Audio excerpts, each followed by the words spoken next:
Forgot to record all this. Oh well. So joint display is display menu, animation, joint size, and you can just scale up and down in order to see your bones. It doesn't actually affect how they function or anything. This is just a visual cue, right? Some people like to work with really skinny little bones. Some people prefer to have them sticking out of the skin, right, so that you can grab them a little bit easier. But personally, I just use X-ray joints under the shading menu so that I can grab them at any point. So I guess the mirror joint tool, just not very happy right now. So maybe it will incorporate if I get rid of more stuff, right? Maybe if I delete the arm over here, let's see if it'll mirror like a whole arm.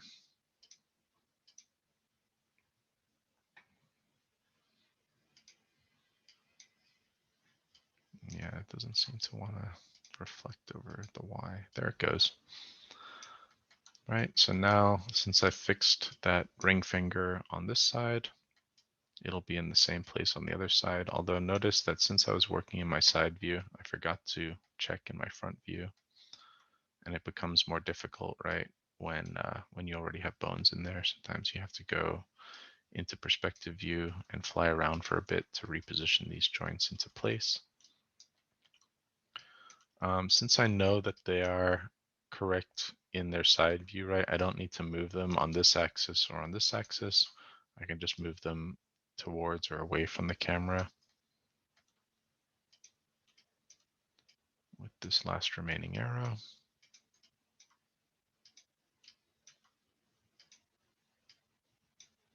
And again, it's not too finicky if I want to, like say here, I guess I must have had it selected and then deleted a joint somewhere along the line, right? So if that's still the case, create joints, click on that guy, just create a new one. Oops, I still forgot my right click. So if this guy's in place, let's see where you are at, little bone. All right, so again, I'm just going to move these on one axis because I know that they're oriented correctly in the other viewport. I should start with the root of this chain. So since you guys are used to working with hierarchies in Unity, right, with objects and things, like this stuff should be relatively straightforward for you. Just remember, you can, use the Maya tools like the reflect option, so I don't need to kill the leg. Or mirror options in order to save yourself some time here, right? Once you have the skeleton in place, select the skeleton just in object mode, right? Oops. And select the mesh by holding shift, left clicking. And then we can use the bind skin option. You can also open the dialog box if you want. For instance, this number here, max influences, should really never be more than 5. But I'm used to having it closer to like 3. I just rarely encounter times when more than 3 bones are going to be in play. Now, this can be different for a facial rig because, say, if I have, I showed you guys that JoJo rig in the chat, right, where in order to create a face rig, you're going to have bones branching up from the head into the eyes, into the mouth, like at least 6 bones for the mouth around the corners of the mouth. You might have bones in the cheeks so that you can manipulate the smile lines. Once you get that many bones clustered in, right, then yes, you might need 5 different bones to influence one vertex, right? Because say if you are dealing with the mouth, then you have 6 bones right nearby. You might want that level of complexity. But for you programmers, right, this is going to be the point where it's going to start to slow down your game, right? Because actually it's having to compute um, more influences, more data passed between the bones and the skin mesh in order to move those skin mesh parts around. Oh, we got another latecomer. If you can grab it.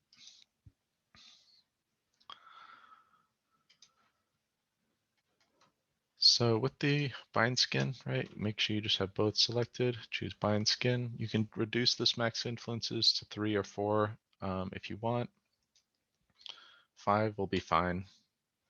Just click bind skin. It's going to do some computation, right? Again, what it's doing is it's creating sort of spheres around each bone, geodesic voxels they're called. And whatever is within that sphere collider is then bound to that bone. So let's see if it worked, right? So similar results to what we had in Mixamo. It's just that now, since I put that extra bone up in the shoulder, right, this guy here, or actually it doesn't seem to be binding to that, but it did seem to do a bit of a cleaner job, right? It's not deforming quite so much.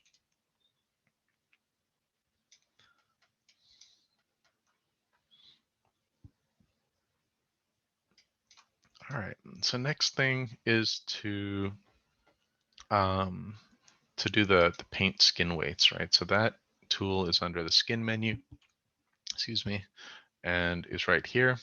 Typically I'll open the dialog box along with that, right? And then your model is going to turn all sorts of crazy colors. You might want to dock this in the side here just because you do need all of these little doodads as you work. But what you're going to do with the paint skin weights, as you can see, as I select different bones, I can actually see visually what area those bones are driving on the mesh, what area they're going to be deforming, right? So say the foot being way down here, right? Even though it's a relatively small bone, right? For some reason, it is still influencing parts way up here on the leg, right? Which I might not want. And that's where it comes into to play, where you're going to be actually adjusting these values. So in order to work on this stuff, you're going to be painting in 3D, right? As we know, this is relatively painful with the mouse. If you have a stylus, this might be the time to bring it out. Yeah. Your main value or two values are going to be the radius here and the opacity. So an opacity of 1 will bind whatever vertices that are under it onto that bone, right? So now, since I have the right foot selected, I've just bound these vertices with 100% weight onto this foot, which is obviously not what I want. So I'll undo that. But if I want to think about it, right? Okay, these vertices here probably are going to be 100% weighted to the foot, right? So I can start to paint over. Some people like the color map. You can also turn off color and just work in black and white, which is sometimes a little bit easier to see. But you will just go from kind of from the big areas in the center of the character, right? The spine, the hips, and then work your way down all the way to the fingertips potentially. So this is one place where I do think that Mixamo does a better job is typically in the fingers. Maya just the geodesic voxel method just does not do a great job of separating out the fingers individually. Also, instead of rotating on world position, I should probably change it to component. Then the fingers will bend properly and the bones will also bend where they're supposed to. So it does an okay job. You can see here, if I turn on maybe wireframe unshaded will be a bit easier to see, right? You can see that when the bone bends, it's causing some scrunching and it's grabbing some some verts over here where maybe it shouldn't.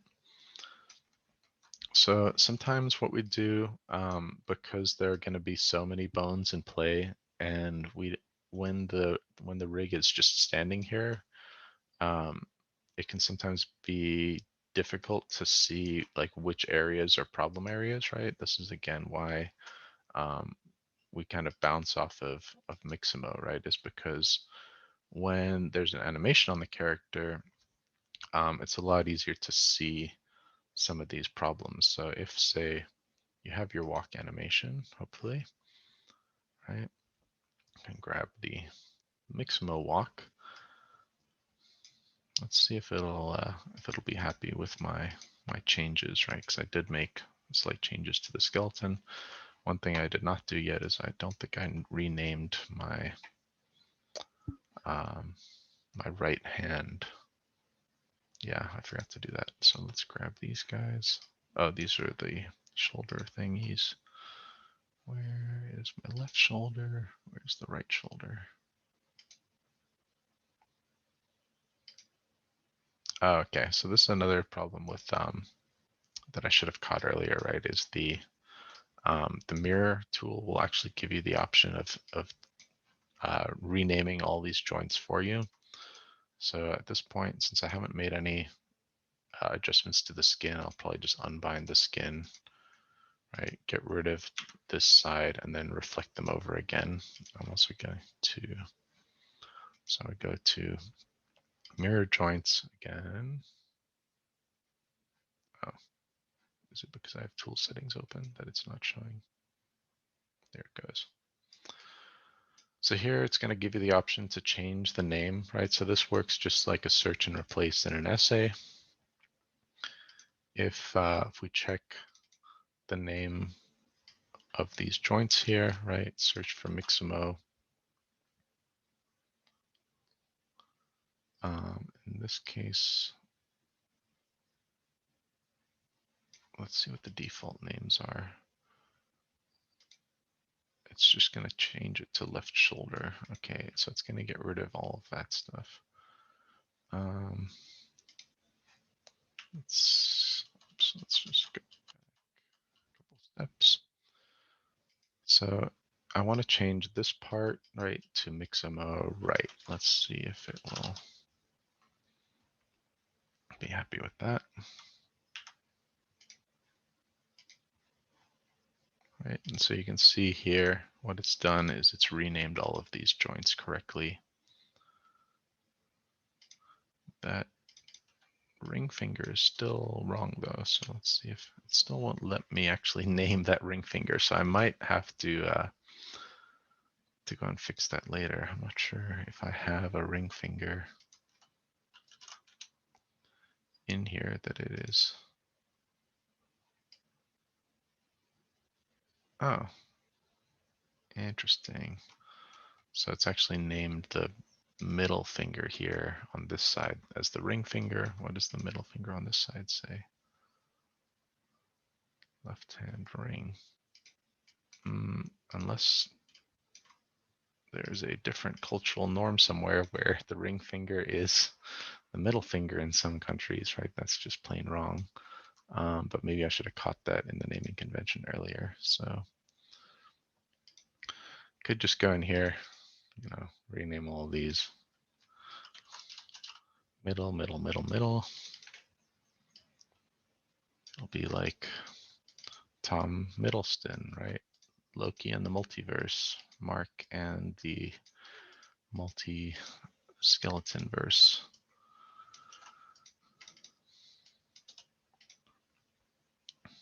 So now it'll let me rename that guy.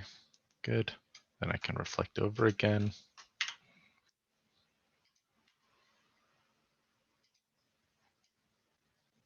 And everything should be hunky-dory.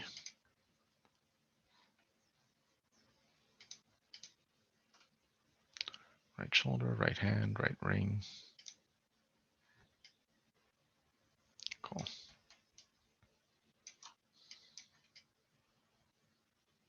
Okay, now I took so many steps back that I forget where I was. Who can remind me what the heck I was doing? I think I was gonna bind the skin again, right? And oh, I was gonna bring in that Mixamo animation. So did it download? It did.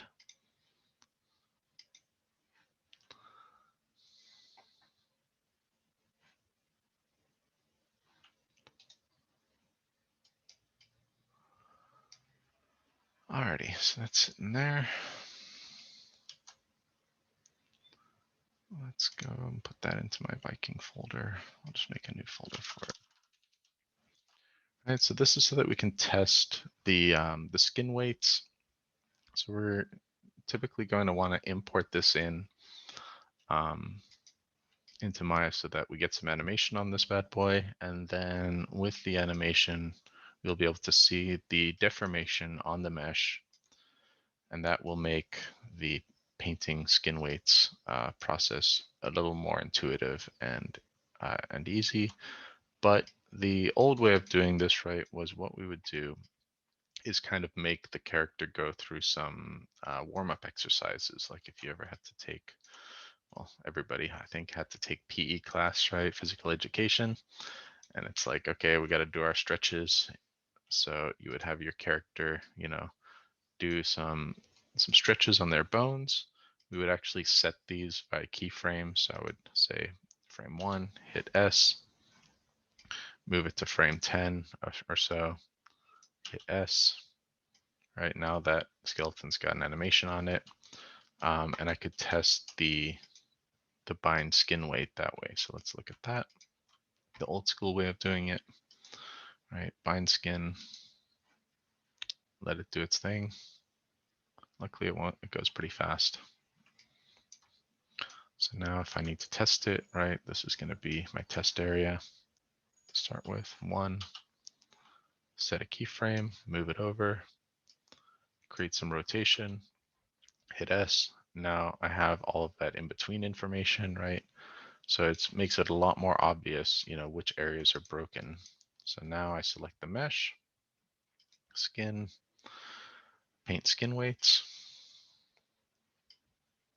I'm going to look for that, in this case, the left arm, right? Left upper arm. So I've got to go through the spine to the shoulder, left arm, right? And here I can see all of the vertices that are bound to that left arm and how it is grabbing that area, right? And by trucking through the timeline, right, I can see that stretching in motion. So when I'm painting the skin weights, you can hold Control to delete or to zero out the skin weights. If your opacity is 1, right, it zeroes it. If your opacity is in the mid-range, right, it'll also just have a slightly less effect, but it will assign a new value to those verts based on the opacity, right? So now I have to like eyeball this, go back out, check the animation on it, and again, go back in, paint to get rid of parts, right? So I'm holding Control to invert my selection, or if I click, right, it's going to strengthen the skin weights in those verts all the way to 1. So typically the vertices right around the center of the bone are going to be weighted at 1. As you get closer and closer to the neighboring bone, right, now these verts are going to be shared, and if you have a line directly down the middle, those verts are generally going to be 0.5 on one bone and 0.5 on the other bone, right? And then one edge loop over, it'll be 0.75, right? 75% on this bone, 25% influence on this bone. One edge loop over this way, 75% on this bone, 25% on this bone, right? But then by the time I get over here to the forearm, right, like in the middle of this bone, generally back up to a 1.0. Same goes for any hard objects like this blade, right? For instance, I don't want this blade to deform at all. I want it to be 100% weighted to the nearest bone, which will keep it as a rigid object, right? It's not going to share any skin weights with anything else, which means that it will not deform with any other bones besides the bone that I'm weighting it to, right? Which in this case is the forearm bone. Right, so I switched my brush into the more full brush, right? The softer and softer brushes are used for these kind of middle parts where you want a bit of overlap, and the harder brushes for when you just want to like stamp things out of existence, right? So like as I get closer to this edge loop here, probably want a bit of a softer brush and a bit less opacity. And then sometimes I need to go up a bone, right? And just weight things to the bone above it. So this is why we typically start with the center, right? Because what can happen is if I say remove skin weights by holding control, or I have like an opacity of 0. Actually, I don't think opacity of 0 works. I might be thinking of the value. If I'm removing skin weighting, say from this arm bone, it's not guaranteed to go to the right bone, right? It's just going to assign it to whatever other bones are influencing that vertice. So really what I should be doing is starting at the base of the object in the hips or the spine, right? The hips don't move a ton. The hip bone is literally just this little nub here, the center of mass. If we look at the spine here, right now I can see like, okay, this area is going to be influenced by this spine bone here. But it's a lot of just feeling things out, right? And testing them with some animation. So say if I am doing the spine area, what I would also want to do is maybe like delete the keyframe from these bones so that they're not also animating. And then go on to the bone that I want to test out, right? So the spine, and have them do some exercises involving that part of the body. So I select the spine, go to frame 1, hit S on the keyboard to set a keyframe. Truck forward. Generally, you only need about 5 or 10 keyframes. You don't need to like go way out here. Tilt it over, hit S, right? That way you can see the tilt on that side, and then potentially, tilt it back the other way, hit S again, so that way we can test both sides, right? I want to make sure that I have one keyframe at the origin point, right? At the point where there's no movement on this bone or there's no changes, just in case like I accidentally set a keyframe and I have to try and reset this bone, you can always just go back to your rotation values and zero these out if you're in a pinch and you've added some rotation and you can't seem to get it back, right? So yeah, this process, much like UV unwrapping, is rather tedious in a sense. It's very technical, but you do have to apply your eye to it, and only you will know potentially which part of your character you want to stretch and which part maybe you don't.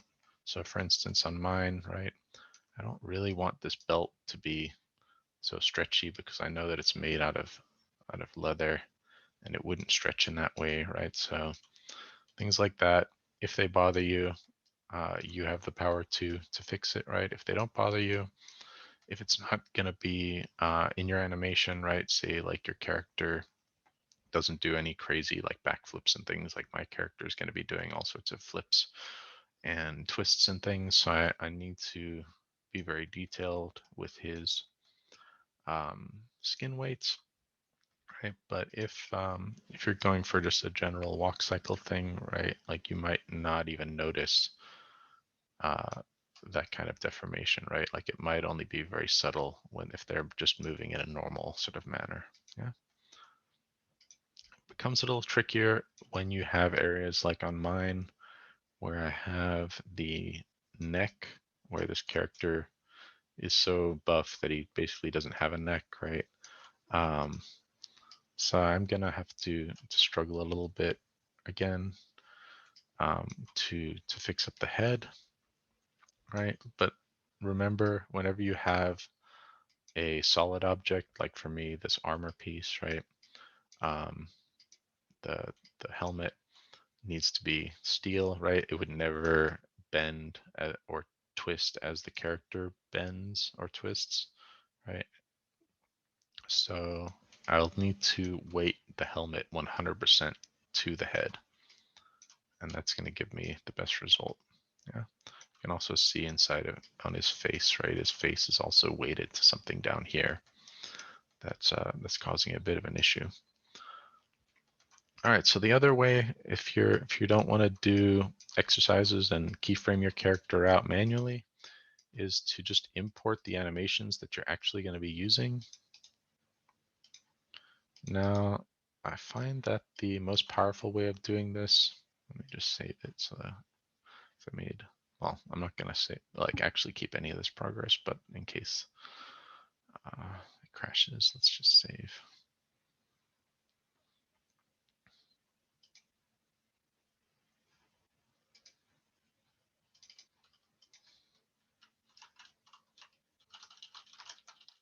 Always name your files with a clue of what stage of the process you're at, right? If you're in the unwrap stage, if you're in the retopology stage or anything. This is something I've learned over the years and the hard way. So I always would just have like Viking 1, Viking 2, Viking 3, Viking 400, right? Rather give yourself a little bit of a clue in the file name. You can always sort by date to see exactly when you were working on something, but it does help to have an idea, because you guys have probably all experienced this, that you do make mistakes and you do often need to go back a step or two. Sorry, I missed the closer to zero. Yeah, so closer to zero is less movement, correct? Closer to one, like a weight of one, is 100% weighted to that bone or 100% bound to that bone.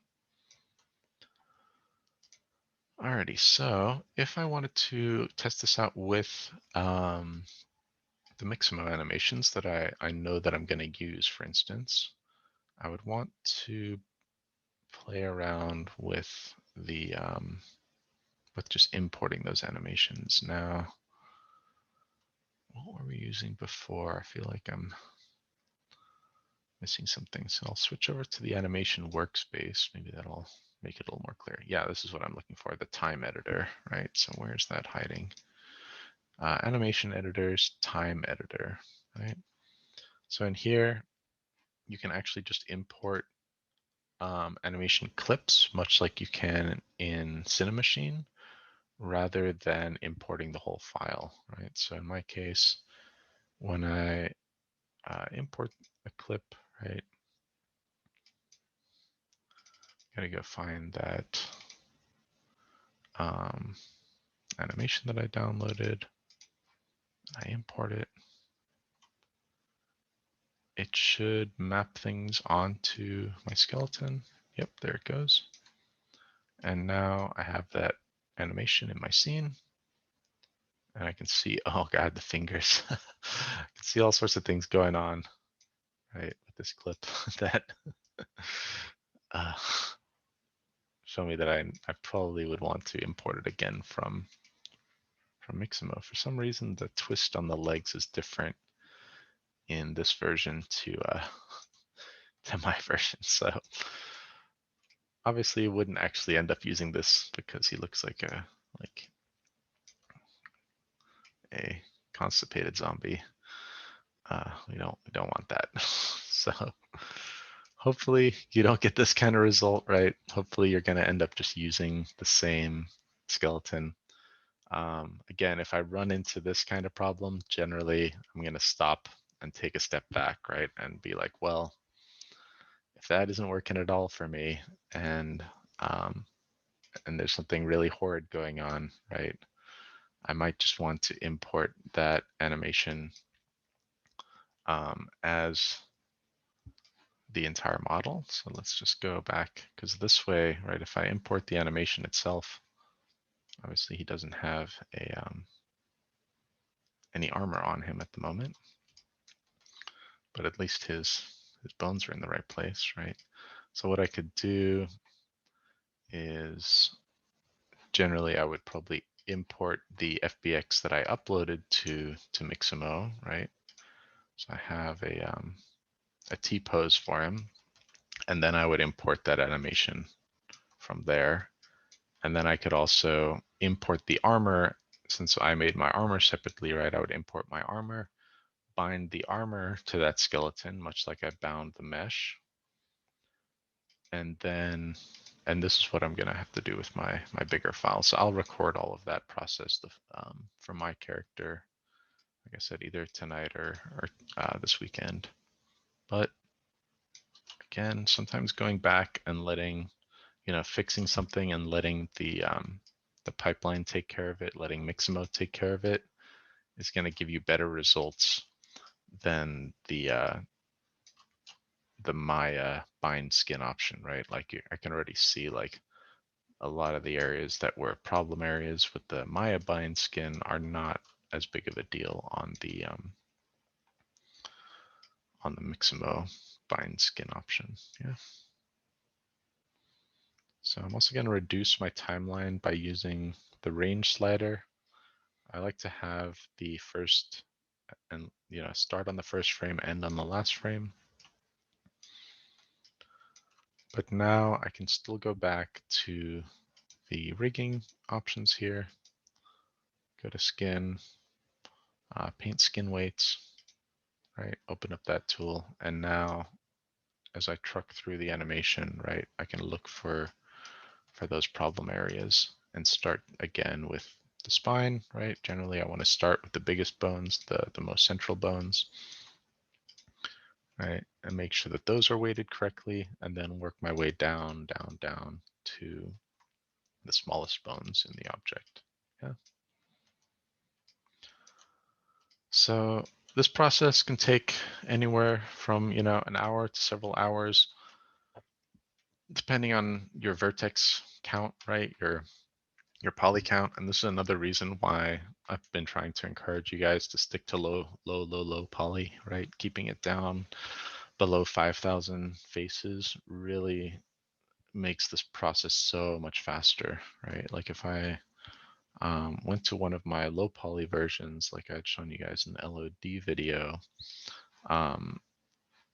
painting the skin weights, right? If I only have a quarter the number of vertices to weight, it's going to take me a quarter the amount of time, right? Whereas when I've got a very detailed mesh like this, right, I really need to think about, okay, what's the anatomy? Like, what's the skeletal structure? What's the musculature underneath this, right? Is this a hard, bony area like the top of the shoulder here?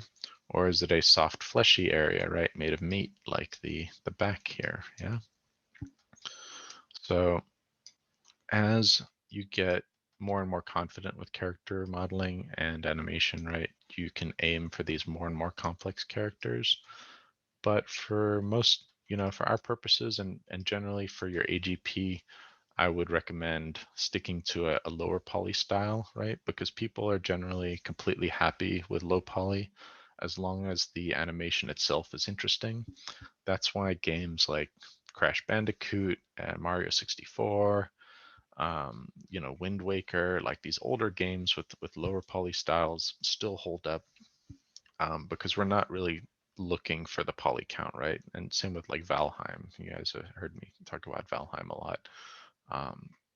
Keeping a low poly style is completely fine, right? Players will accept that because we're generally all gamers and we all understand that that is a gaming style.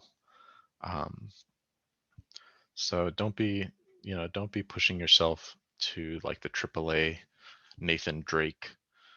Every eyelash and every pore on the face, is going to be rigged and animated. Like don't don't put yourself through that. It's going to take you months to accomplish something like that.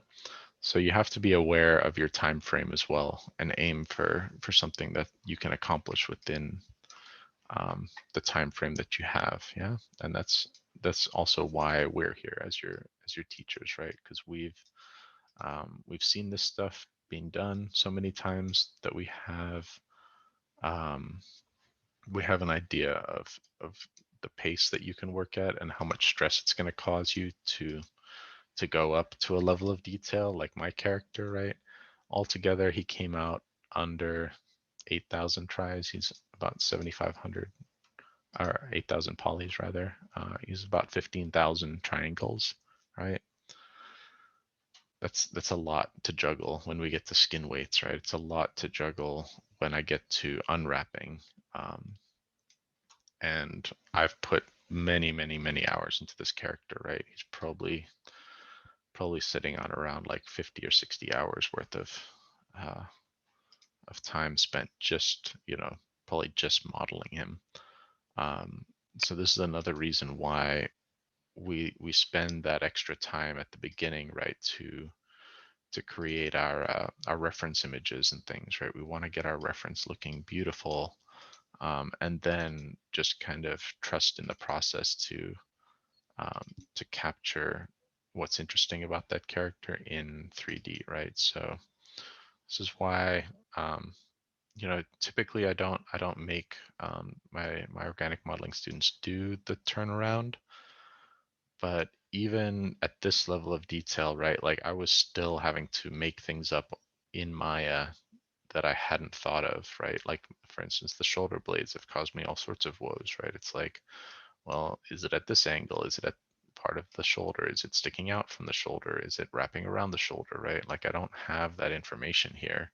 So I had to just pull it out of thin air, which costs me time, right? It costs me energy because I'm having to like solve problems in Maya rather than just like, oh, if I just change this line here, you know, now he's got a different piece.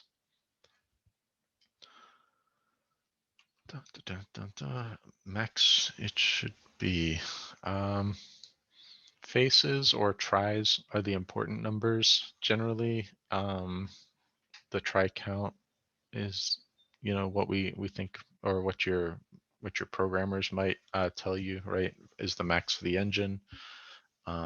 Poly count should be half of the try count if you've used quads all the way through. But generally, right, I only on this character I used quads while I was modeling, but then as I started to add detail and add some more cuts, right, inevitably I run into triangles just to solve creative problems, right? Like in order to create certain things. So in my case, like my try count is not exactly double, right? It's 18 triangles more than my poly count, which is fine. But some some applications won't let you bring triangles in. ZBrush is one of them, right? I think Mudbox is another, right? Any of those high poly apps do not like triangles. And conversely, some game engines do not like quads. Some game engines, as if you've downloaded some models from Models Resource, you'll notice that they're all triangulated, right? I believe you can just tell it to triangulate, right? Mesh triangulate. Oh gosh, let's see if it'll do it. Right, so you'll notice that if you download, especially some like PlayStation or like older game models, will come in completely triangulated. This is good because it's one more level of controlling the edge flow, right? You want to make sure that your edges are making the right connections to make good shapes. But yeah, we're not gonna have to worry about all that, right? We're gonna have a mix of tries and polys. Luckily, Unity and I think Unreal as well, they're pretty accepting of both, so you don't have to necessarily convert for one or the other. But for the modeling stage, right, when we're creating the high poly, you do want to stick with quads just so that it's easier for you to like select an entire edge loop, you know.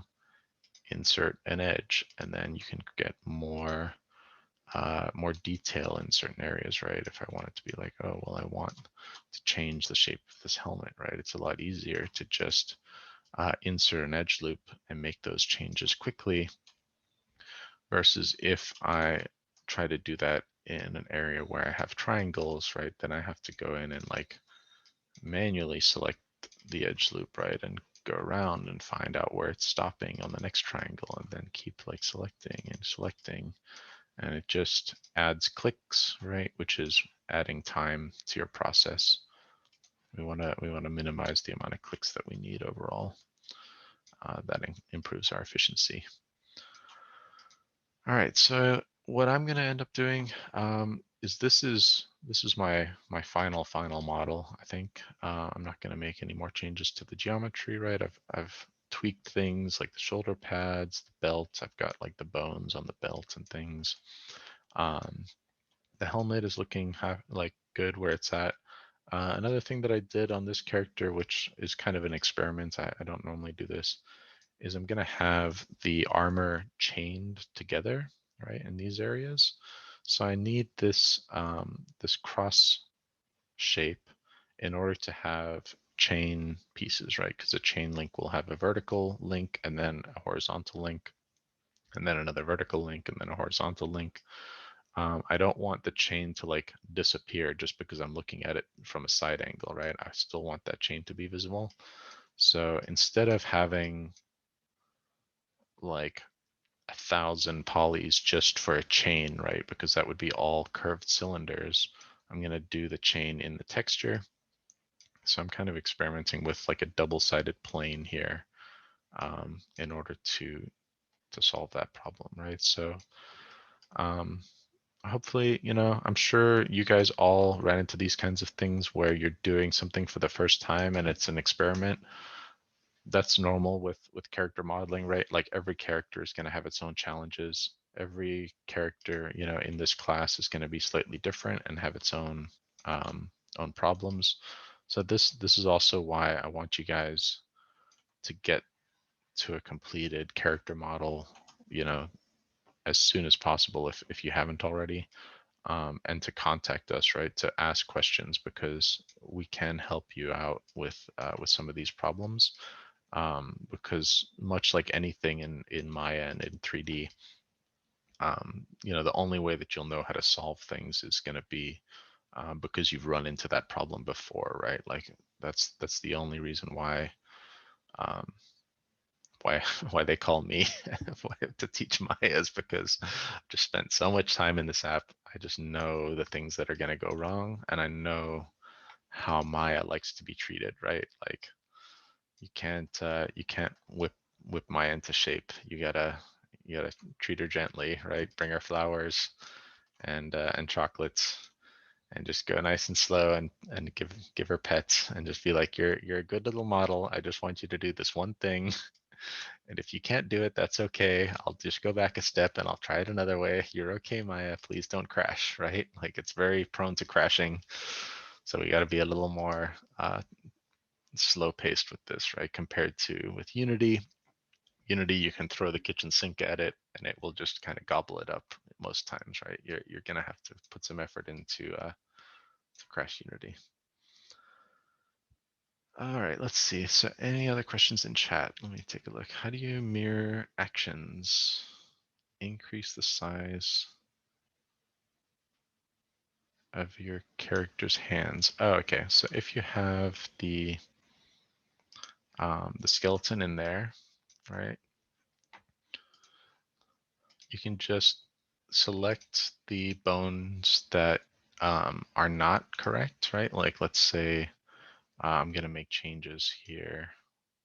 Now, the problem with this version, right, is that I've imported it with the animation on. So when I unbind the skin, bad things can happen. Let's see what happens. And he pops back to T-pose, but the skeleton stays. I forget if there's a button to just reset all of the skeleton bits to T-pose, but let's just say that this is how I wanted it and pretend like this is in T-pose, right? Like as if we just imported it from a T-pose, or maybe I have a, did I download a T-pose? Maybe. Where's another? Let's get another Maya scene going. So if you resized hands on one and wanted on the other, is it? Yeah, this one. I would just delete the hands on the side that you didn't want. Make your changes on this side. Oh, typically you don't want to scale, but I guess sometimes you can get lucky and it'll actually do something interesting. So usually I wouldn't want to have skin binding on though at that point, right? So this is the one issue is that if you make changes to your skeleton, you might need to use the Maya skin binding instead of the Mixamo one. However, I did post a video from last year on downloading the Mixamo animation plugin, or what is it called? It's in the machine. Let me figure out where that guy is. Oh, I didn't think it was this far back. Maybe. Week 9, spring bones. So the Mixamo rigging plugin, you definitely need that to watch the video though to install it, because we haven't really gone into installing plugins. That's Cinemachine. That's Cinemachine. Topology, base mesh, LOD. Let's just go to YouTube and I'll look in my channel. So this guy's on a playlist. Why is the playlist not popping up? Let me go into my account real quick.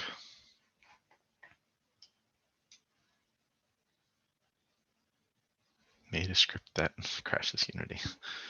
Yeah. Okay, so this is on last year's playlist. I'll just repost it so that we can get there. I think it's number 12. Yeah, Mixamo control rig. Share. All right, so there's the video in Zoom chat, and here's the video in Thingamajig chat. Oh, you guys posting in there. Okay, cool. So in this video,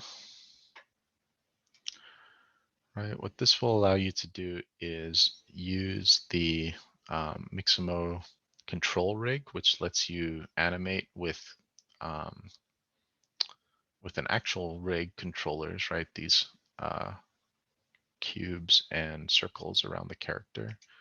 But you do need to install it, right? Which is the tricky part. So so go through this, please. Like everybody should be doing this phase, because without it, you're just either animating in forward kinematics, which is very slow, right? It can work for a walk cycle, but anything beyond that is very tricky. And it will still work with whatever Mixamo animations you do. All right, so let's just answer the question though, because the question was if you resize your hand, how to reflect it over, right? So if I resize something, I want to be inside the rigging menu and go to skeleton, mirror joints, right? I want to select the top joint of that chain, wherever I'm going to be mirroring. Keep it across mirror XY. And then I also want to check here what the name of those bones are, right? In this case, Mixamo rig left arm, right? So we just want Mixamo rig left, and we're going to replace it with Mixamo rig right. Oh, I got my spiel wrong. Oh, maybe I have to go, do I have to go up a level? Yeah, I need to delete this one as well. There it goes. And that will mirror the bones over, since these bones are still bound to the skin, right? That's why they're still so big, but I would have to unbind skin first, really. And then mirror them over from there. So I don't need to go all the way down in the chain, right? I need to go one bone away from the mirror. Change the name to right, hit apply, and that will reflect the changes over, yeah?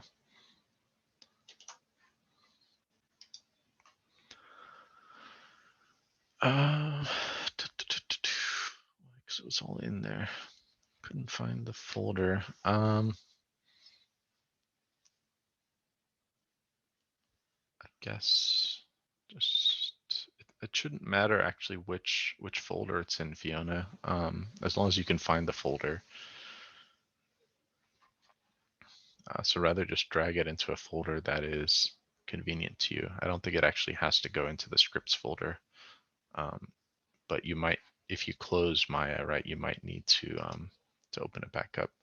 So typically, professionals in Maya will have their own shelf up here, right, like this one with custom tools lined up here based on the scripts that they download.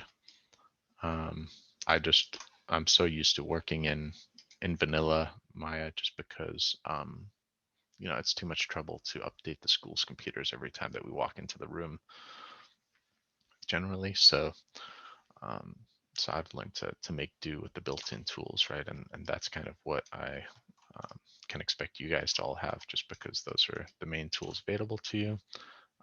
It's not strictly necessary to have the control rig, but this is the way that you animate a character, is with a control rig rather than just with the skeleton, right? So if you don't go through this process, any animation that you add will take longer, right? If you're not going to be doing much custom animation, maybe you can skip this part, right? You could potentially not have to worry about it, especially because when you export it to Unity, right, none of this control rig should be exported. It'll only export the mesh and the bones. All right, so we're going to call it early today, just because I want you guys to go and watch my my other video, the LOD video that I posted over Easter.